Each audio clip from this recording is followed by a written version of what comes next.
이제 사도신경으로 우리의 신앙을 고백하겠습니다. 나는 전능하신 아버지 하나님 천지의 창조주를 믿습니다. 나는 그의 유일하신 아들 우리 주 예수 그리스도를 믿습니다. 그는 성령으로 잉태되어 동정녀 마리아에게서 나시고 본디오 빌라도에게 고난을 받아 십자가에 못 박혀 죽으시고 장사된 지 사흘 만에 죽은 자 가운데서 다시 살아나셨으며 하늘에 오르시어 전능하신 아버지 하나님 우편에 앉아 계시다가 거기로부터 살아있는 자와 죽은 자를 심판하러 오십니다. 나는 성령을 믿으며 거룩한 공교회와 성도의 교제와 죄를 용서받는 것과 몸의 부활과 영생을 믿습니다. 아멘. 자리에 앉으시기 바랍니다. 이 시간에는 처음 예배에 출석한 새아기 가정을 축복하는 시간 갖겠습니다.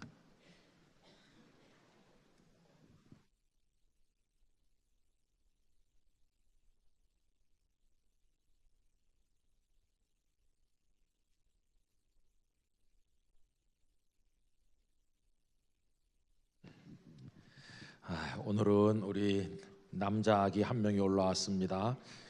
김하온입니다. 하온. 올해 1월 15일에 태어났고요. 김종학 집사님, 송정은 성도님 가정에 주신 첫 번째 아기입니다. 뭐 할머니 되십니까? 눈이 부리부리하고 우리 하온이가 보통이 아니게 생겼어요. 지금 아주 그냥 말똥말똥합니다. 건강해 보이고 좋으네요. 네. 무슨 기도 제목이 있어요? 주님의 쓰임 받을 수 있는 도구가 됐으면 좋겠습니다. 아빠는 영 아닌가 봐요. 이쪽으로 와요. 자, 우리 하온이가 하나님의 사람으로 잘 성장할 수 있도록 여러분 같이 기도에 참여해 주시기 바랍니다. 기도하겠습니다.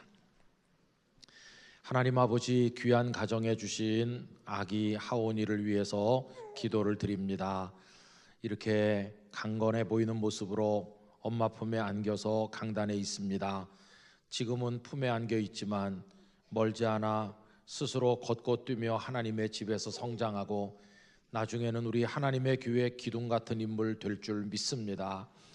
아버지 하나님, 그 마음에 하나님을 사랑하는 마음 주시고 세상에 불쌍한 사람 아끼는 마음 주시고 자신의 인생을 강건하게 믿음으로 역경과 시련을 극복하며 나갈 수 있는 여호수아와 같은 사람 되게 하여 주옵소서. 아기가 평생을 살아가는 데 필요한 은혜와 복을 주실 줄 믿습니다. 하나님의 은혜 가운데 거하고 성경에 기록된 복을 받아 누리는 복된 사람 되게 해 주시옵소서. 지혜롭게 하시고 또 언제나 그 마음에 넉넉한 큰 마음을 주시고 그리고 하나님을 향해 열심을 품게 하시고 세상의 많은 사람들을 도우며 살아가도록 이끌어 주옵소서. 아빠 엄마의 손으로 하는 수고에 많은 복을 주시며 드리는 기도에 다 응답해 주시고 우리 하온이가 하나님께는 영광이요 아빠 엄마에게는 기쁨이요 세상 사람들에게 등불이 되게 하여 주옵소서. 이 아기 위에 또 세 식구 위에 하나님의 만복을 내려주시기를 예수님의 이름으로 축복하며 기도드리옵나이다. 아멘. 축복합니다. 데리고 내려가세요. 요 밑에.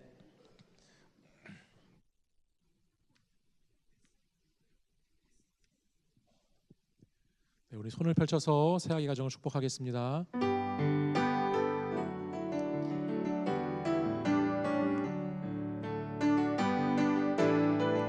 당신은 사랑받기 위해 태어난 사람, 지금도 그 사랑 받고 있지요.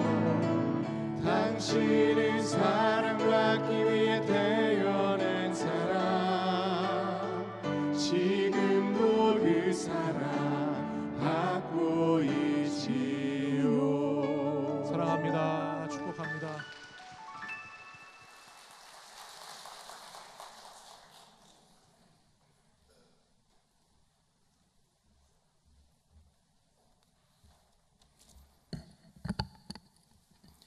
기도드리겠습니다.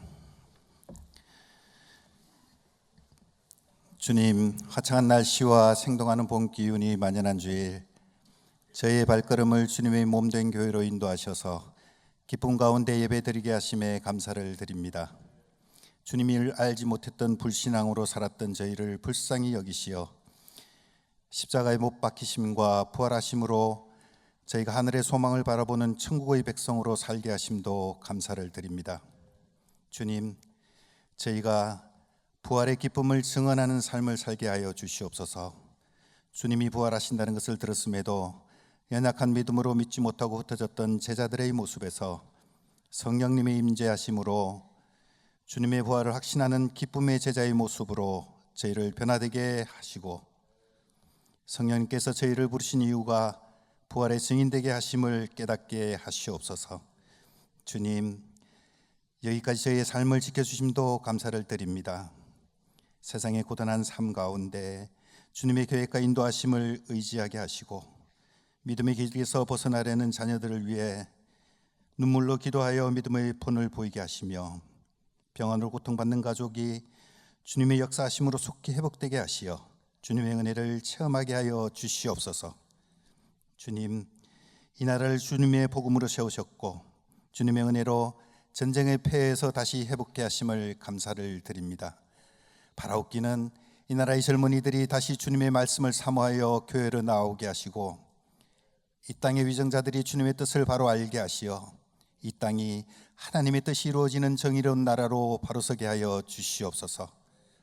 북녘 땅에서 기도로 간구하는 백성들도 불쌍히 여기시어 복음 통일의 그날이 속히 오게 하시옵소서.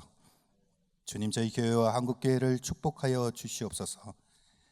날마다 오이코스 말씀으로 새롭게 하여 주시고 부활의 기쁨으로 살아가게 하시며 50주년 기념 사업을 통하여 이 교회가 주님의 영광이 넘치는 교회 되게 하여 주시옵소서. 세상의 빛과 소금이 되는 한국교회가 되게 하시고, 이 땅의 젊은이들이 세상의 어떤 것을 바라보는 것이 아니라 오직 주님의 능력을 의지하며 기도하는 한국교회가 되게 하여 주시옵소서. 주님, 기도사에게 힘쓰시는 이철신 원로 목사님의 기도에 응답하여 주시고, 없는 것과 있는 것이라는 제아로 김은성 위임 목사님 말씀 전하실 때에 저희가 성령의 음성으로 듣게 하여 주시옵소서. 호사나 찬양대의 찬양을 흠량하여 주시고 홀로 영광 받으시옵소서. 우리 죄를 해소하시고 부활하신 우리 주 예수 그리스도의 이름으로 간절히 기도드립니다. 아멘.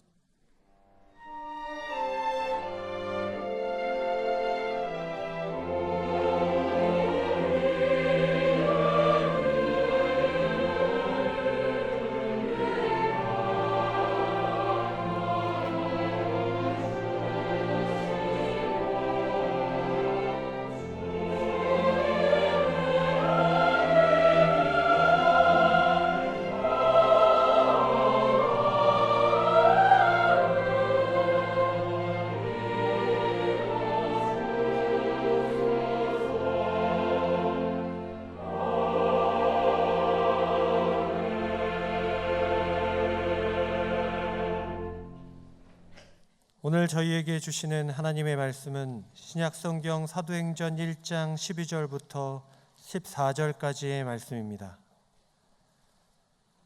사도행전 1장 12절부터 14절까지의 말씀입니다.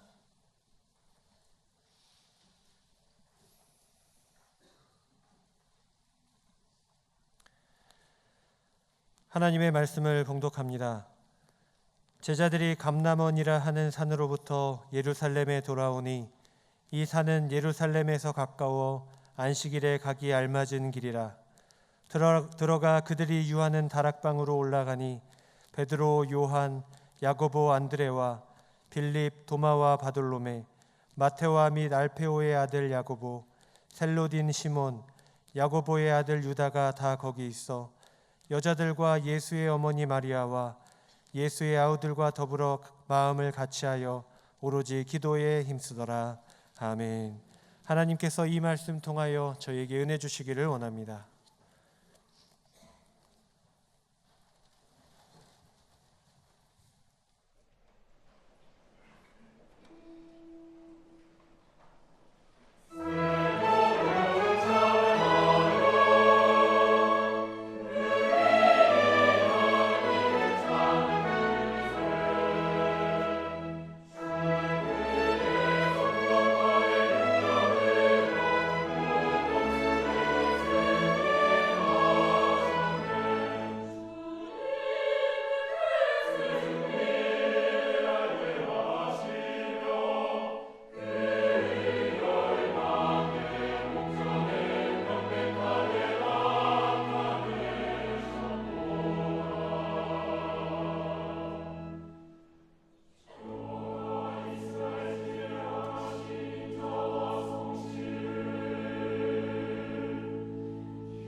우리의 찬양과 경배가 하나님께 영광 되기를 원합니다.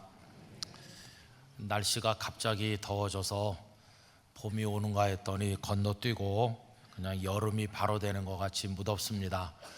오늘부터 에어컨을 시험 가동했는데 그래도 서늘하고 참 좋죠. 우린 너무 행복한 곳에서 예수님을 믿고 있습니다. 저 감사한 것뿐이죠. 오늘 예배하시는 사부 예배 오신 성도님들 모두에게 하나님의 은총이 함께 하시기를 바랍니다. 이번 주간은 우리 교회를 설립하신 한경직 목사님 기념 주간인데 우리 한 목사님을 생각하면서 그 신앙과 삶을 오늘에 계승하기를 위해 기도하면서 또 영락교회 성도들은 특별히 마음을 모아주시기를 부탁드립니다. 또 한 주간이 지나면 우리가 본래 여름에 했던 산상 기도회를 봄으로 작년부터 옮겨서 본당에서 2주간이 아닌 1주간만 모이는데 올해는 특별히 26년 전까지 우리 교회를 목회하셨던 임영수 목사님께서 강사가 되어 오셔서 우리에게 말씀을 전해 주실 겁니다. 여러분들이 기도로 준비하는 가운데 큰 은혜를 받는 산상 기도회가 되기를 간절히 바랍니다. 여러분 영락교회 소속이 돼서 예수님을 믿고 계신데 그게 행복하십니까? 네, 뭐 아니라고 말하기가 어렵겠죠. 속으로는 어떻게 생각하시든 이렇게 여쭤보면은 다 그렇다고 대답하시는데 여러분들 중에 어떤 분은 여기서 태어나서 다른 교회를 가본 적이 없는 분도 계실 것이고 어떤 분들은 다른 교회에서 옮겨오신 분도 계실 거고 뭐 지방에서 이사를 오신 분도 계시겠죠. 또 많은 상처와 아픔을 가지고 이 교회 저 교회 돌아다니시다가 영락교회 온 분도 있을 겁니다. 또 오늘 영락교회에 있다고 끝까지 있는 것도 아니겠죠. 하나님께서 먼 데로 이사를 가게 하시던지 하면은 또 옮길 수밖에 없고 또 어떤 분은 여기서 천국을 향해 가는 분도 있을 겁니다. 어쨌든 우리들은 다 교회 생활이라고 하는 걸 지금 하고 있는 중이죠. 우리 예수님께서 부활 승천하시고 나서 그 남아있는 사람들에게 숙제가 하나 주어졌는데 그것은 교회 생활을 한다는 거였습니다. 예수님께서 계신 동안에는 그냥 예수님만 따라다니면 되는 거였는데 예수님 승천하시고 사람들만 다락방에 모이고 나니까 이제 그게 하나의 공동체가 됐고 이제는 공동체 안에서 성령님의 인도를 받으면서 살아야 되는 그런 상황이 이제 오게 된 겁니다.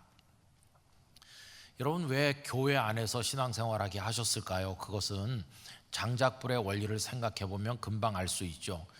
나무 하나에 붙은 불은 금방 꺼지지만 많은 나무를 모아놓고 같이 불을 붙이면 서로 잘 이렇게 타오르는 것을 볼 수 있지 않습니까?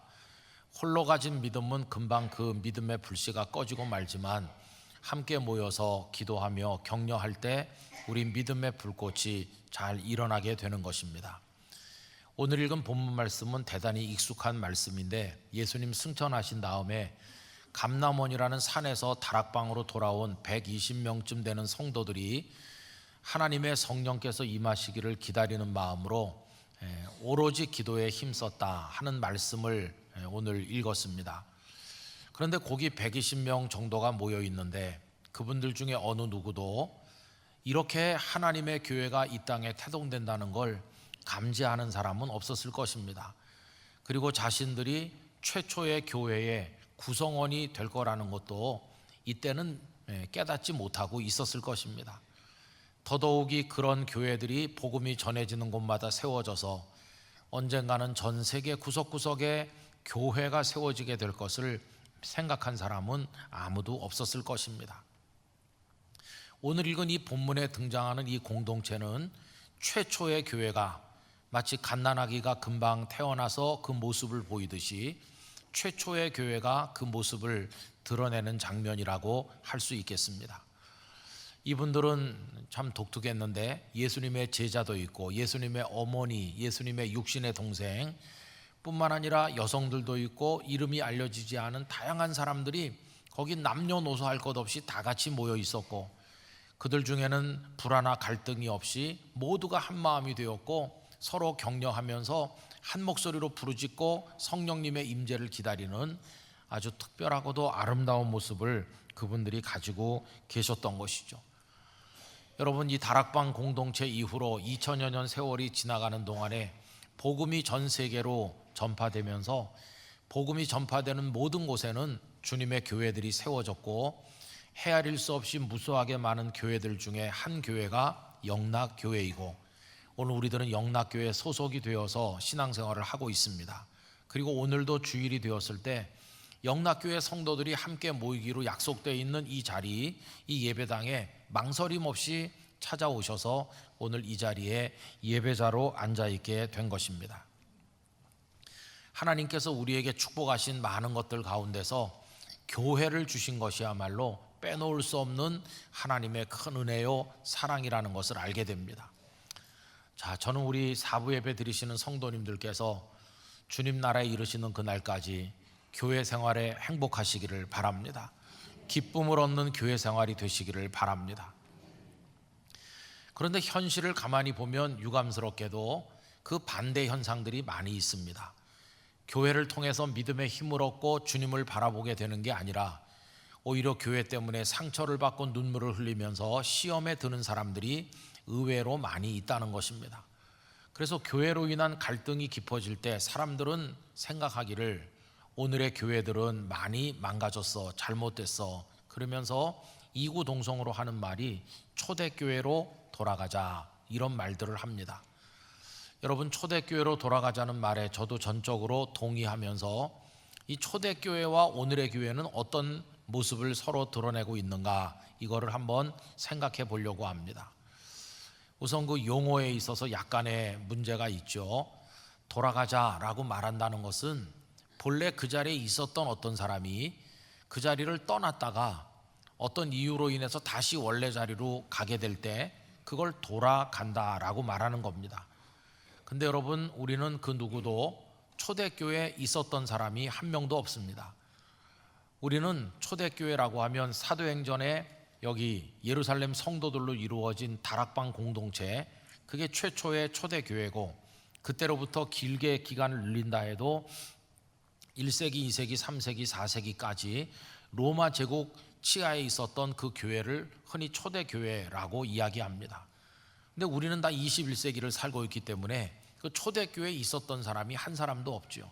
그러니까 용어상 돌아간다고 말하는 건 약간 어폐가 있다는 것을 알게 되고, 굳이 이야기한다면 초대교회를 배운다든가 초대교회를 담자든가 하는 표현을 할 수가 있을 것입니다.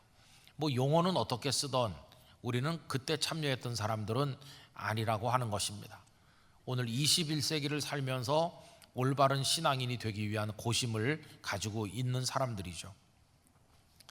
이제 이것과 함께 우리가 더 심각하게 생각해야 될 것은 초대교회로 돌아가자든지 담자라고 얘기할 때 그것은 초대교회가 오늘의 교회보다 모든 면에서 훌륭하다고 하는 걸 전제로 깔고 있는 겁니다. 훌륭하니까 배우자고 하고 담자고 하는 거죠. 근데 여러분, 세상의 많은 경우에는 그 반대입니다.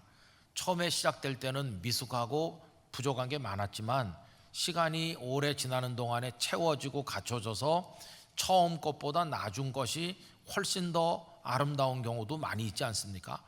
그런 관점에서 보면 모든 것을 갖춘 오늘의 교회가 초대교회보다 더 훌륭한 게 아닌가, 이런 반론도 생각할 수가 있다는 겁니다. 그래서 여러분, 우리는 초대교회와 오늘의 교회를 단순히 그냥 생각할 게 아니라 좀 비교해 볼 필요가 있다고 여겨집니다. 또 제가 교회를 지금 언급하고 있지만 우리 개인에 적용시켜도 똑같습니다. 초대교회를 생각한다는 것은 그 초대교회를 구성하던 성도 한 분 한 분을 생각하는 것과 같고, 오늘의 교회를 생각하는 것은 오늘의 교회를 구성하고 있는 우리 한 사람 한 사람, 우리 개인의 믿음을 생각하는 것과 같습니다. 그러니까 초대교회와 오늘의 교회를 비교한다, 이 말은 그때 그 믿음의 선배들과 오늘 나를 비교하는 거다, 이렇게 생각을 하셔도 좋겠습니다. 여러분, 그러면 초대교회와 오늘의 교회를 비교해 본다면 우리는 어느 쪽에 마음을 두고 싶을까요? 오래전에 부산에 있을 때 장로님, 안수집사님, 권사님들을 버스 몇 대에 분승해 가지고 교회 탐방을 갔던 적이 있습니다.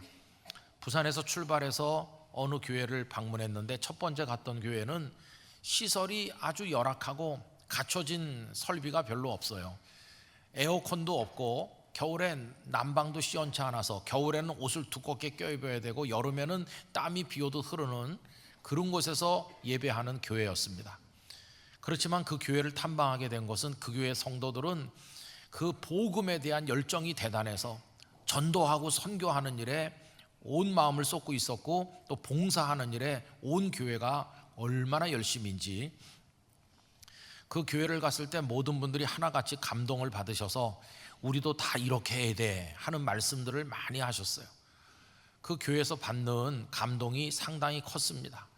이제 그리고 그 다음 교회로 이동하는데 버스로 한 2시간 정도 옮겨가야 되는 곳에 두 번째 교회가 있었는데 그 두 번째 교회는 첫 번째 교회와는 대조적이었습니다. 웅장한 예배당을 준공한 지 얼마 안 된 막 의리의리한 예배당이 있고 뭐 최첨단 영상 뭐 음향 장비가 다 갖춰져 있고 주차장이 훌륭하고 모든 방들이 얼마나 아름답게 꾸며져 있는지 성도들이 활동하기에 아주 편리한 시설을 갖추고 있었습니다.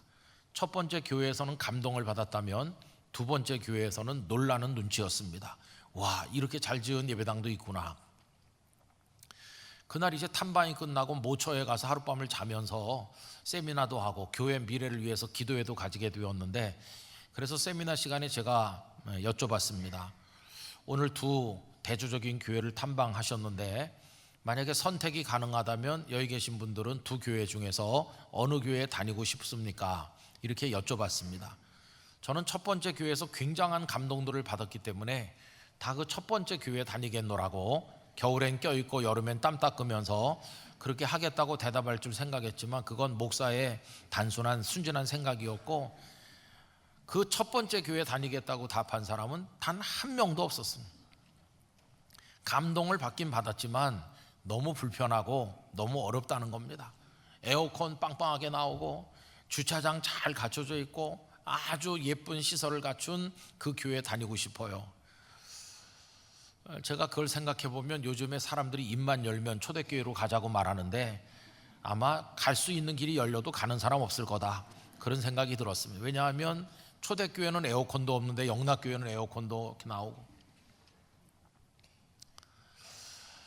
여러분 초대교회가 그런 거예요. 초대교회는 불편한 게 굉장히 많아요. 그럼 이제 여기서 우리가 생각을 해봐야 될 게 많이 있잖아요. 그 초대교회가 그렇게 여러 가지로 이제 불편한데도 우리들은 초대교회 얘기를 많이 하는데 따져보면요 초대교회는 오늘의 교회에 비해서 부족한 게 참 많았습니다. 가지지 못한 게 많아요. 뭐가 없었을까요? 우선 오늘 우리들이 당연하게 여기는 예배당이 그분들에겐 없습니다. 오늘 본문에도 다락방에 모였는데 다락방은 예배당이 아니잖아요. 마가 요한의 어머니 그 마리아라는 여인의 소유였지 그냥 이렇게 빌려서 임시로 모이는 거지 거기가 예배당은 아닙니다. 또 계속 읽어보면 빌레몬의 집에서도 모이고 브리스길라 아굴라 가정에서도 모였는데 그냥 집이 좀 넓은 사람들이 예배 처소로 제공했을 뿐이지 그게 예배당은 아니잖아요. 그러니까 그런 여건이 안 되는 사람들은 그냥 막 길바닥 구석구석에서 3, 4, 5 모이고 들판에서도 산에서도 동굴에서도 그게 초대교회 예배당이 없는 모습이었어요. 또 그분들은 조직도 없습니다. 무슨 사역을 감당하기 위한 부서 조직, 교회학교 조직 그런 것도 없고 교회가 어려울 때 와서 도움이 될 노회나 총회 같은 조직도 일체 없었습니다. 더 심각한 것은 오늘 우리들은 다 손에 성경을 가지고 있고 집에 성경책이 여러 권씩 있지만은 그분들은 성경책이라는 게 없었습니다. 그 당시에는 구약 성경의 일부가 양피 가죽이나 파피루스에 기록되어 있었는데 이거는 워낙 고가기 때문에 개인이 소유하는 것은 엄두도 낼 수도 없고 일평생 가야 성경책에 손도 한번 대볼 수 없는 그런 상황에서 누군가가 전해주는 말씀을 구전으로 옮겨가면서 신앙생활을 했습니다. 우리처럼 언제든지 펼쳐 읽을 수 있는 게 아니었어요. 27권의 신약성경도 그때는 집대성되기 전이고 그냥 구전으로 예수님 이야기를 전해 듣다가 나중에 복음서 저자들이 기록을 했고 사도 바울의 편지 같은 그런 서신들도 편지를 받은 교회는 그거 가지고 있었겠지만 다른 교회는 가지고 있지 못하고 그걸 필사해가지고 이렇게 돌려보기는 했는데, 그러니까 서신도 가지고 있는 사람들이 없었어요. 한마디로 말하면 그분들은 성경책 없이 예수 믿고 있었다 하는 걸 알 수 있습니다. 뿐만 아니라 그분들에게는 없어도 될 게 있었죠. 그게 뭐냐 하면 극심한 핍박과 환난이 있었다는 겁니다. 예수님을 믿는다는 한 가지 이유 때문에 그 사람들은 끌려가서 린치를 당하고 무차별 폭행을 당하면서 그들의 집에다가 불을 지르고 공직에서 쫓아내서 직업을 잃어버리고 재산을 몰수당하고, 그리고는 얻어맞다가 감옥에 갔다가 나중에는 원형 경기장 같은 데 끌려가서 순교하기까지 하는 그런 극심한 핍박이 초대교회에 있었습니다. 그러다 보니까 교회에는 소위 세상에서 성공한 유력한 인물 따위는 없었습니다. 성공한 사람들은 그들의 적이면 적이지 그들의 친구는 아니었습니다. 성공한 사람들도 예수님을 믿는 그 순간 공직에서 쫓겨나고 다 박탈당하고 죽을 테니까 교회 안에는 다 그저 어려운 분들이 주로 많이 모여 있었죠. 그래서 초대교회는 그런 교회였어요. 가진 게 별로 없고 오늘 우리가 당연하게 생각하는 걸 그분들은 가지지 못한 채로 고통 가운데 신앙생활을 하고 있었다는 겁니다. 여러분, 초대교회 얘기를 조금 이렇게 해놓고 다시 물어봐야 되는 거죠. 선생님은 그래도 초대교회로 가시겠어요? 이렇게 물어봐야 되는 거죠. 그때 그래도 나는 불편을 감수하고 생명을 내걸고라도 초대교회로 가겠어요 라고 말하는 사람은 그렇게 많지 않을 것입니다. 그런데 여러분, 그럼에도 불구하고 초대교회가 그렇게 없는 게 많은데도 불구하고 어떤 이들은 진심으로 초대교회를 그리워하고 초대교회를 사모하고 초대교회 성도들을 닮기를 원하고 있으니 이게 어찌된 일일까요? 그렇게 불편한 게 많고 어려운 교회임에도 초대교회를 교회의 모델로 여기는 이유가 뭘까요? 그거는 거꾸로 말해보면 오늘의 교회들이 이것저것 다 가지고 있는 것처럼 보이지만 그럼에도 불구하고 가졌는데도 불구하고 별로 신앙에 도움이 못 되거나 예수님을 바라보는데 걸림돌만 되고 있다고 하는 것을 반증하는 것이죠. 오늘의 교회들이 다 갖추고 있는데도 불구하고 초대교회를 이야기하는 건 오늘의 교회들이 그만큼 생명력이 없고 교회답지 못하다고 하는 걸 이야기하는 거니까 참 슬픈 이야기가 아닐 수 없는 거죠. 그럼 여러분, 오늘의 교회들은 어떻습니까? 오늘의 교회들은 뭘 많이 가지고 있어요. 아까 그 이야기의 반대입니다. 오늘 우리들은 많은 시설들을 가지고 있어요. 여러분, 건물이 있잖아요. 그런데 이 건물이 신앙생활에 도움이 되긴 되는데 어떤 때는 그게 걸림돌이 될 때도 있습니다. 우선 우리나라만 해도 교회 그러면은 다 자기 교회당이든 뭐 세를 얻었든 크든지 작든지 다 예배당이 있어요. 근데 예배당을 마련하려면 재정이 동원돼야 되고 그것도 쉬운 일은 아니죠. 그 다음에 뭐 세를 얻었든지 지었든지 간에 예배당이 생기고 나면 그건 낡아지는 거니까 계속 수리해야 되고 유지하고 보수해야 되니까 그거를 맡을 사람이 있어야 되는 거고 그걸 맡을 어떤 조직도 있어야 되는 거죠. 그래서 오늘의 교회들은 조직이 발전했습니다. 뭐 당회도 있고 재직회도 있고 사역에 따라 다양한 부서들이 있고 교회 학교가 다 갖춰져 있고 조직이 있어요. 근데 그 조직이 그냥 있어 갖고 되는 게 아니라 그 속에 들어가서 일할 일꾼들이 있어서 적재적소에 사람들을 채워 넣어야 되는 거죠.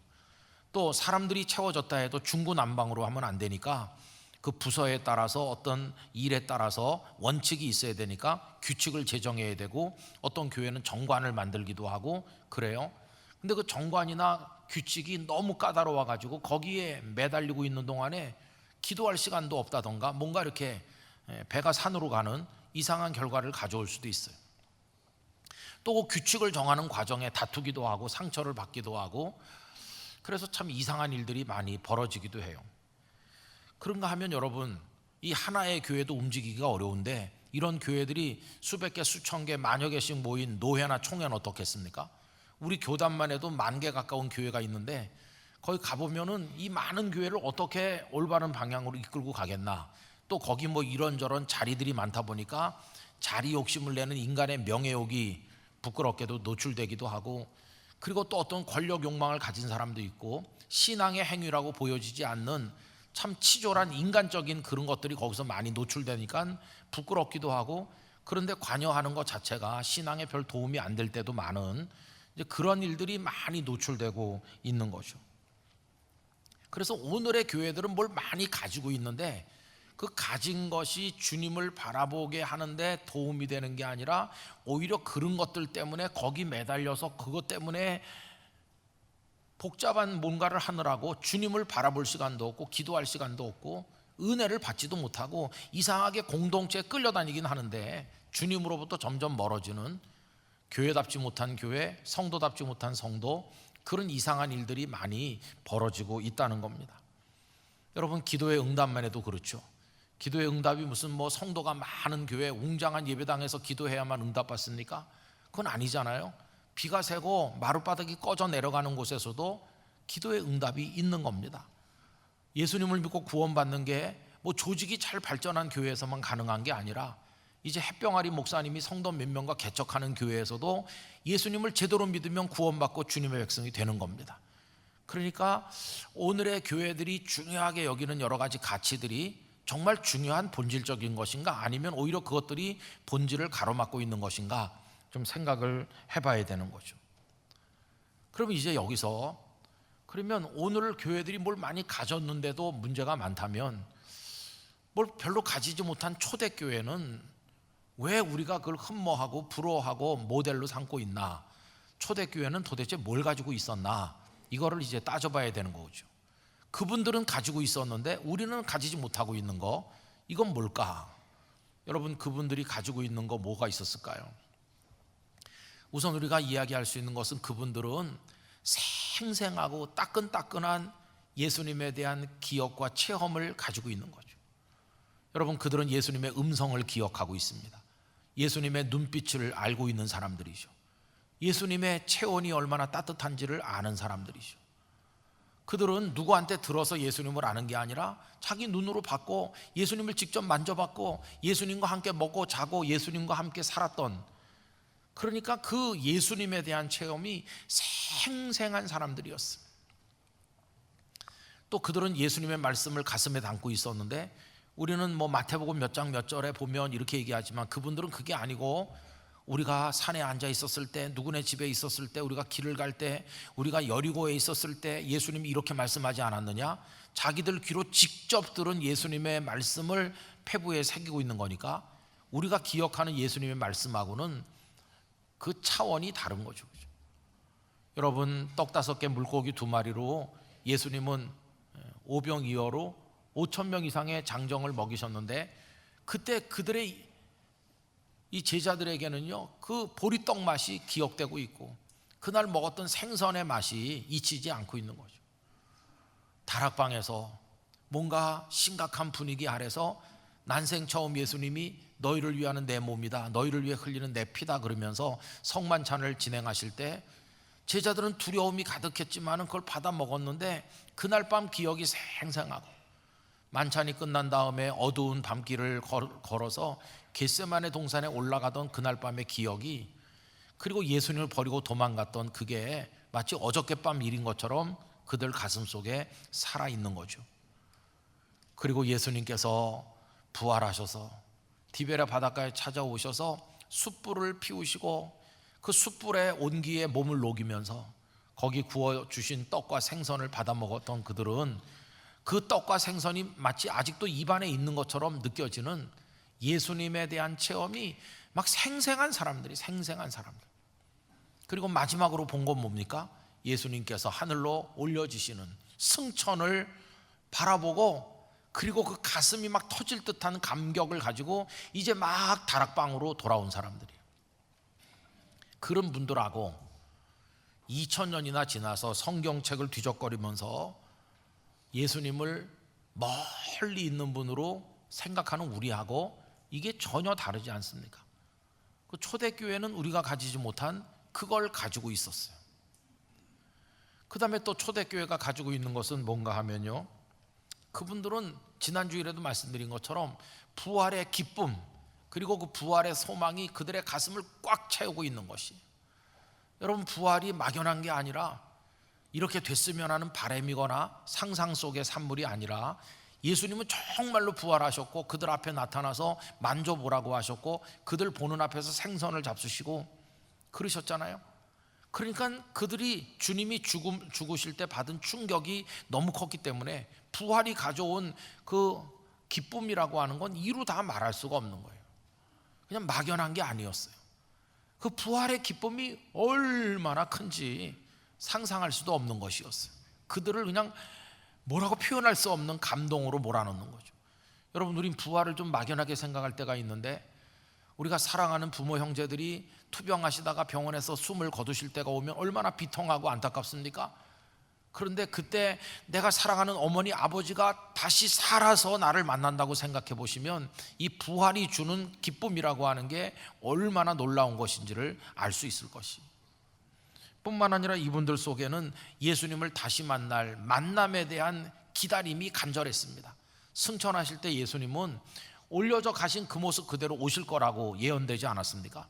그게 금방 오실 줄 알았거든요. 그러니까 예수님 만날 날이 멀지 않았어. 금방 다시 만난다. 이 만남을 기대하는 마음이 아주 간절했어요.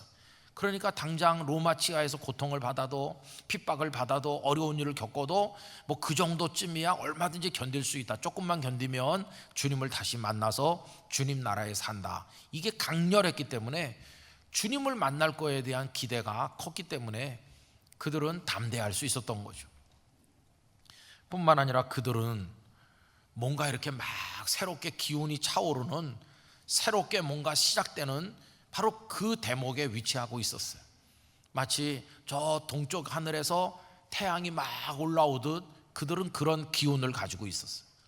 이제 주님은 부활하시고 승천하셨고 한 번도 본 적이 없는 뭔가 위대한 일이 이제 하나님의 손길 안에서 일어날 건데 우리를 통해서 뭔가를 이루신다. 그게 뭘까? 그게 뭐든지 간에 내 인생을 집어 던지고 내 손을 걷어붙이고 팔을 걷어붙이고 내가 그 일의 주역이 되겠다. 그걸 위해서 내 생명이라도 던지겠다. 그런 의욕이 충만한 사람들이었어요. 여러분, 저는 많은 교회들을 이렇게 경험하고 또 방문하면서 어떤 교회는 정말 떠오르는 태양 같은 교회가 있다고 생각합니다. 교회가 생긴 지 얼마 되지도 않았고 성도가 몇 명 되지도 않고 부족한 게 많지만 성도들의 눈이 반짝반짝하고 의욕이 충만하고 뭐든지 해보고자 하는 열망이 가득한, 그래서 뭔가 이렇게 설렘과 흥분이 있는 그런 교회들을 보면 그런 교회들은 뜨는 태양 같은 교회죠. 반면에 어떤 교회들은 역사가 뭐 100년이 넘기도 하고 그 이상도 되기도 했는데 이렇게 지는 태양 같은 교회가 있어요. 저 지평선 수평선 너머로 태양이 내려가듯이 저무는 교회, 그런 교회는 슬픈 교회죠. 그 교회 이름이 명성이 자자하고 뭐 대단한 시설을 갖추고 과거에 아름다웠던 역사도 많은데 지금은 서산머리에 걸려있는 태양처럼 참 슬픈 교회들도 많이 경험했어요. 그런 교회 가보면 의욕이 있는 사람도 아무도 없고 뭘 하자는 사람도 없고 하겠다는 사람도 없고 움직이는 사람도 없고 아무도 이렇게 뭔가 나서서 팔 걷어붙이는 사람이 없어요. 그런 교회 많은 건 딱 하나인데 말만 많아요. 말. 근데 그 말들이 다 창조적이고 비전을 일깨우는 그런 말이 아니라 안 될 이유만 500가지 1000가지 늘어놓는 그런 말이고 누구 하나 되는 이유를 얘기하는 사람이 없고 그러면서 다 남을 공격하고 뭘 해보겠다는 사람을 비판하고 가만히 있으라 그러고 그러면서 같이 가라앉는 거죠. 제가 우리 부목사님들에게 담임 목회 갈 교회를 정할 때 자리 잡히고 이름 있고 유명한 교회 가면 안 되는 거라고. 그런 교회는 곧 가라앉을 거기 때문에 뜨는 교회 가서 뜨는 교회에서 같이 열심히 해야지. 여러분, 가라앉는 교회 아무리 큰 배도 가라앉으면 물속에 들어가는 것처럼 작아도 바다 위를 쌩 달릴 수 있는 게 중요한 거지. 가라앉는 배가 무슨 의미가 있어요. 그래서 가라앉는 태양 같은 그런 교회는요 이제 뜨는 교회에 의해서 금방 추월당하게 될 것입니다. 초대교회는 또 어떤 특징을 가지고 있냐면 뭐니 해도 성령님으로 충만했다는 것이, 그분들의 행동 원리는 하나님의 말씀이었어요. 그 말씀을 따라 행동하게 하는 에너지는 성령님이 주시는 능력이었어요. 그들은 그 성령님으로 무장하고 성령의 은사를 받아가지고 모두가 한마음 한뜻이 되어서 같이 부르짖고 같이 응답받고 같이 나가서 부활의 증인이 되고 그리고 서로 사랑하여 한 덩어리가 되고 날마다 믿는 사람이 점점 많아져서 교회가 부흥했어요. 이게 초대교회의 모습인 것이죠. 그러면 이제 오늘 말씀을 마치기 전에 우리가 이렇게 비교를 여러 가지로 해보고 나서 이제 마지막으로 물어야 될 질문은 우리 영락교회에 관련된 것이죠. 우리 영락교회는 뭘 가지고 있는가? 가지고 있는 걸 생각해 볼 필요가 있죠. 그 가지고 있는 것들이 우리의 신앙의 걸림돌이 되도록 만들면 안 되고 우리의 신앙을 도와주는 것들이 되도록 기도하며 아름답게 활용해야 되겠죠. 가지고 있는 것들이 우상이 되면 안 되고 그것들이 우리의 디딤돌이 되어서 주님께로 더 가까이 나가도록 만드는 것이어야 될 것입니다. 그렇게 활용해야 되는 거죠. 또 그 다음에 물어봐야 될 것은 우리 영락교회는 초대교회가 가지고 있던 것들 중에 무엇을 가지지 못하고 있나, 이걸 냉정하게 생각해 봐야 되는 거죠. 그러면서 기도해야 됩니다. 하나님, 우리 영락교회는 가진 게 많은 교회인데 초대교회가 가졌지만 우리는 못 가진 게 있다면 우리도 가지게 하여 주시옵소서. 기도해야만 될 것이. 그래서 이제 아까 이야기했던 것이 우리의 소망이 되는 것입니다. 저는 그때 그 선배들이 예수님을 눈으로 보고 귀로 듣고 생생하게 체험을 했는데, 그래서 사도 요한은 요한일서 1장 1절에서 뭐라고 말했냐 하면은 자기들 눈으로 봤다 이렇게 말했거든요. 태초부터 있는 생명의 말씀에 관하여는 우리가 들은 바요 눈으로 본 바요 자세히 보고 우리의 손으로 만진 바라. 현대인의 성경으로 읽어보면 세상이 창조되기 전부터 계신 생명의 말씀이신 그리스도에 대하여 우리는 들었고, 이 귀로 들었고, 우리 눈으로 똑똑히 보았으며 육의 눈으로 보았고 손으로 직접 만져봤습니다. 여러분, 사도 요한은 예수님의 품에 기대 눕기까지 했던 사람 아닙니까? 그분들에겐 그런 육적인 체험이 있었어요. 근데 우리는 21세기에 살고 있으니까 예수님을 육적으로 체험하지는 못해요. 그러나 저는 소망하기를 우리 영락교회 성도들이 예수님을 영적으로 체험하시기 바랍니다. 예수님의 은혜를 아는 성도가 되시기를 바랍니다.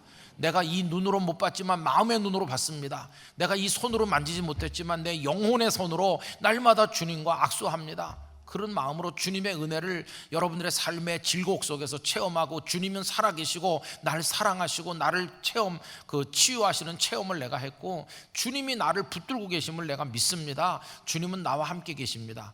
이렇게 주님에 대한 생생한 은혜의 체험을 고백할 수 있는 성도들이 되시기를 바라는 것입니다. 그리고 여러분, 주님을 다시 만날 그날을 바라보며 살아가시기를 바랍니다. 이분들이 재림하시는 주님을 만나려고 생각한 것처럼 우리들도 그래야 되는데, 오늘 현실에 몰입돼서 살지 말고, 몸은 지금 여기 살고 있지만 우리의 목적지는 예수님 만날 그곳을 바라보며 그날을 기다리며 살아야 되는 것이죠. 오늘 사는 것은 그날 거기서 주님을 만나기 위한 준비로서의 의미가 있다는 걸 우리가 잊어서는 안 될 것입니다.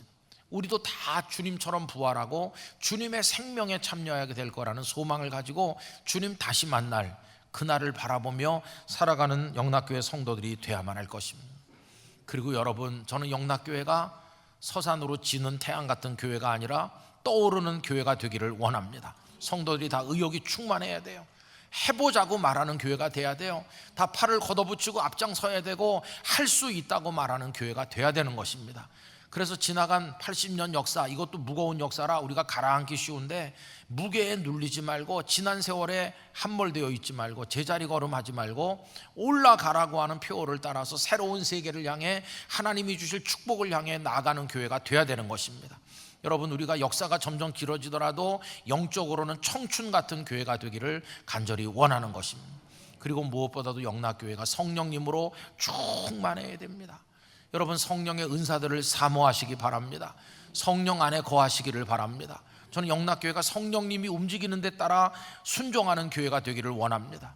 교회 어떤 일들을 회의석상에서 막 쥐어짜듯 해갖고 뭔가를 결정하는 교회가 아니라 성령님께서 회리바람처럼 우리를 쓸고 있으신데 우리는 그 하나님의 바람에 순종했을 뿐입니다. 성령 안에서 움직이는 교회가 돼야만 할 것입니다. 여러분, 그게 아름다운 교회 모습이고 우리가 닮아가야 될 교회 모습인 것을 기억해야만 될 것입니다.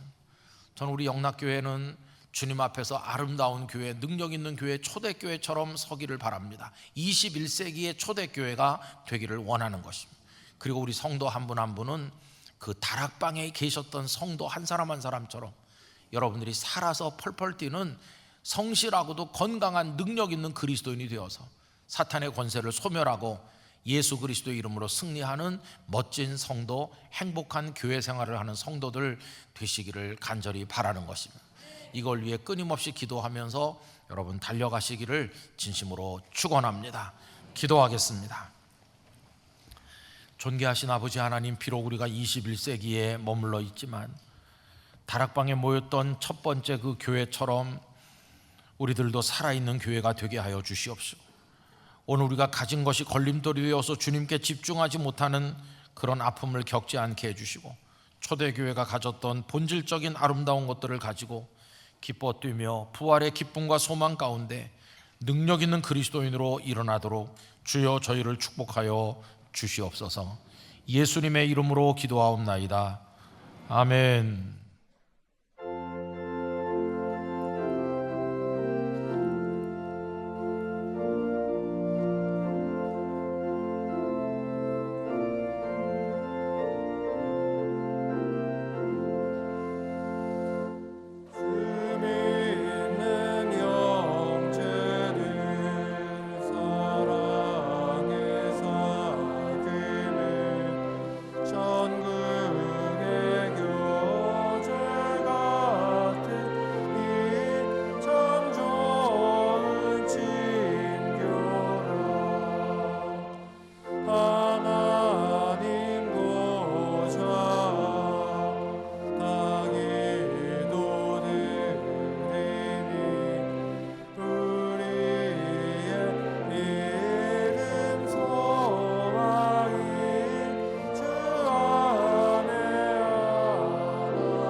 이제 준비하신 주일 헌금을 드리겠습니다. 온라인으로도 드리실 수 있습니다.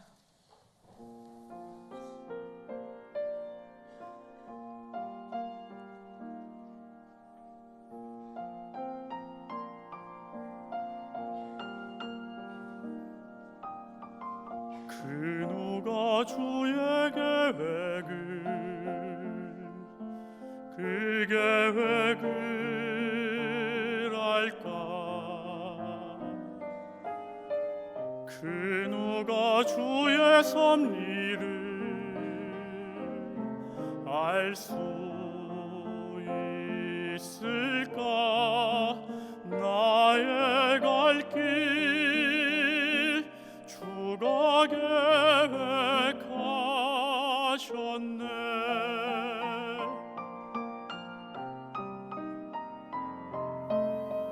그 누가 내 일을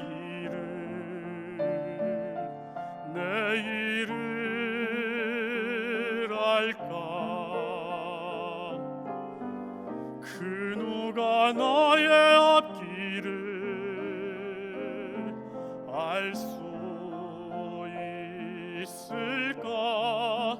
나의 갈 길 주가 인도하시네.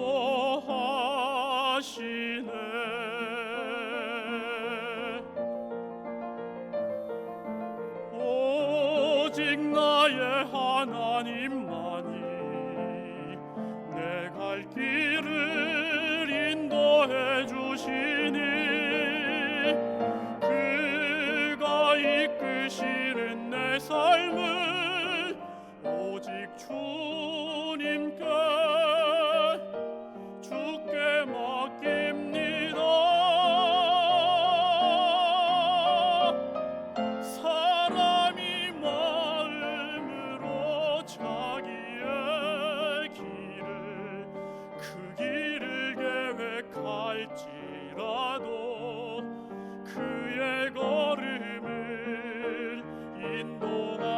이는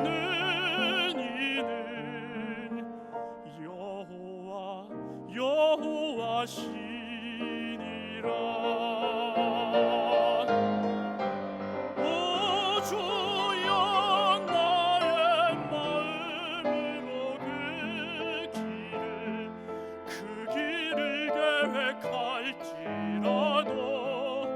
나의 마음을 인도하시는 이는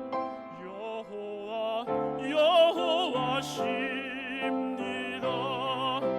나의 걸음을 인도하시는 이는 여호와십니다. 나의 갈 길 주가 인도하시네.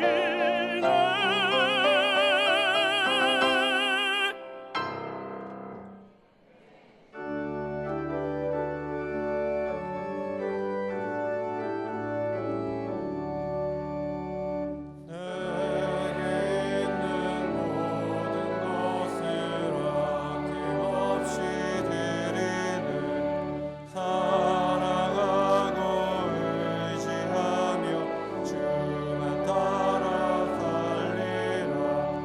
주께 드리네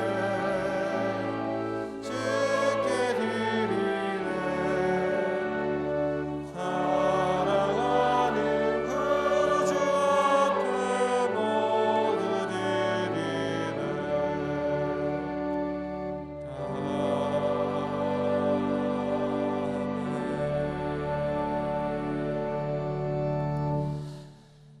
사랑과 능력의 하나님, 초대교회처럼 생생하고 전심으로 예수 그리스도를 만나게 하여 주시옵소서. 성령님, 영락교회를 우리의 삶을 인도하여 주시옵소서.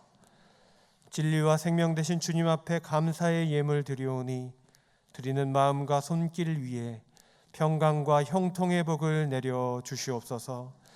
이 시간 어려움을 겪는 교우님들 위로하시고 힘을 더하여 주시옵소서. 몸의 질병과 마음의 괴로움을 보혈 능력으로 치유하여 주시옵소서. 주님, 우리를 사용하여 주셔서 하나님 나라 이루어 주시옵소서. 예수님의 이름으로 봉헌기도 드립니다. 아멘. 자리에 앉으시기 바랍니다. 제64회 산상기도의 영상을 시청하겠습니다.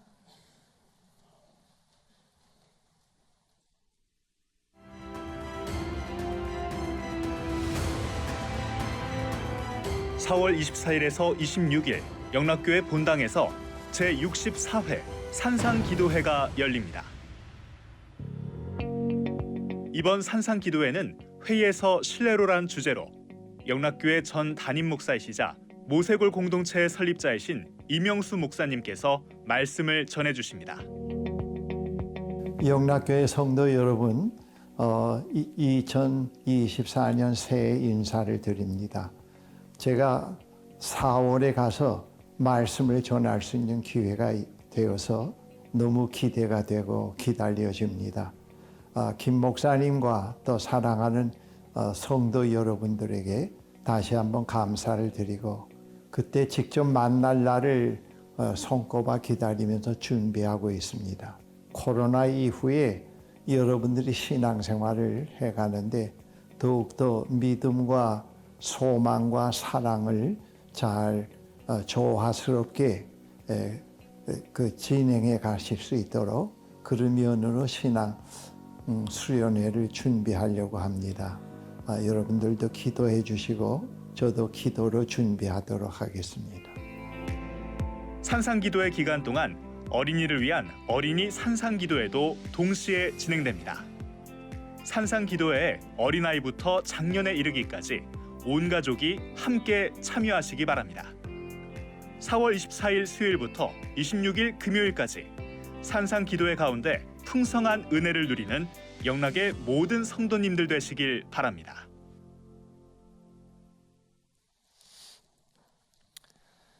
제64회 산상기도회가 4월 24일부터 26일까지 영락교회 본당에서 진행됩니다. 은혜의 집회가 되도록 기도하시며 참여하시기 바랍니다. 더불어 산상기도회 기간에 어린이 산상기도회를 매일 저녁 기념관 2층에서 진행합니다. 어린 자녀가 있는 가정의 참여를 바라며 자세한 사항은 주보를 참고해 주시기 바랍니다. 새가족 여러분을 주님의 이름으로 환영합니다. 봉사관 1층 새가족 접수처에서 등록을 도와드립니다. 또는 교회 홈페이지에서 새가족 등록이 가능합니다. 오늘 찬양 예배는 3040 연합 예배로 드립니다. 기도로 준비해 주시기 바랍니다. 유아 세례식이 5월 5일 찬양 예배 시 본당에 서 있습니다. 이를 위한 부모 교육이 4월 21일과 28일 두 번에 걸쳐 진행되며 접수는 21일 주일 오후 2시까지 봉사관 2층 각 교구 전도사가 받습니다. 별세자 소식입니다. 고향 파주 교구 39역 이정희 은퇴 권사님이 별세하셨습니다. 고인은 동방억 성도님의 모친이 되십니다. 4월 15일 월요일 오전 9시 30분 영락 동산에서 장례 예식이 있습니다. 슬픔을 당하신 유가족들에게 하나님의 위로가 함께하시기 바랍니다. 이 시간 함께 암송할 4월 말씀은 신약성경 고린도전서 15장 20절입니다. 그러나 이제 그리스도께서 이렇게 시작합니다. 다 함께 암송합니다. 그러나 이제 그리스도께서 죽은 자 가운데서 다시 살아나사 잠자는 자들의 첫 열매가 되셨도다. 고린도전서 15장 20절 말씀. 아멘. 이제 다 같이 일어나셔서 앞뒤 좌우에 계신 분들과 인사 나누겠습니다. 초대교회처럼 능력 있는 성도가 됩시다.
이제는 부활의 주요 교회 머리이신 예수 그리스도의 은혜와 하나님 아버지의 끝없는 사랑과 성령님의 교통하심이 초대교회 믿음의 선배들의 신앙을 담고 그분들이 가지고 있었던 본질적인 아름다움을 저희도 소유함으로써 오늘에 있어 승리하는 참된 예수님의 사람 되기를 원하는 모든 성도들과 이 땅의 영락교회를 비롯한 많은 교회들과 선교사님들과 그 사역 위에 우리 성도님들의 간절한 기도 제목들 위에 영원히 함께 하시기를 축원하옵나이다.